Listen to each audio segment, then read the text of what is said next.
ఇప్పటికి పాడిందే పాటరా పాచిపళ్ళ dash dash dash అని ఇప్పుడు రష్యా అధ్యక్షుడు పుతిన్ అనేక సార్లు వార్నింగ్ ఇచ్చాడు, మరొకసారి వార్నింగ్ ఇస్తున్నాడు.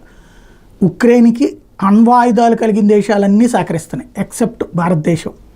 ఈ మధ్యన భారత్ కూడా ఆయుధాలు అమ్ముతోందని చెప్తున్నారు, మరి అది ఎంతవరకు వాస్తవమో తేలలేదు. రాయిటర్స్ రాసుకొచ్చింది.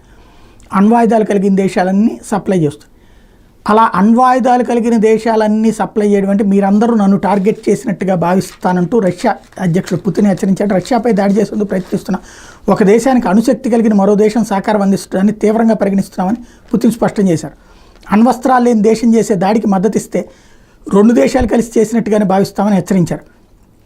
బుధవారం రష్యా భద్రతా మండలి సమావేశం సందర్భంగా ఆయన మాట్లాడారు. అయితే ఈ దాడులకు అణ్వాయుధాలతో సమాధానం ఇస్తారా లేదా అనే విషయాన్ని పుతిన్ స్పష్టం చేయలేదు.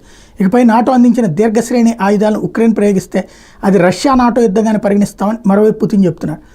రష్యా అణుముసాయుధాలో తాజా మార్పుల ప్రకారం ప్రత్యర్థుల విమానాల ద్వారా భారీ దాడులు చేయడం, క్రూయిజ్ క్షిపణులు, డ్రోన్లను ఉపయోగించినప్పుడు అణ్వస్త్రాలను వినియోగించేందుకు రష్యా నిర్ణయం తీసుకోవడం అన్నదే ఇక్కడ సంచలనాత్మకమైన అంశం.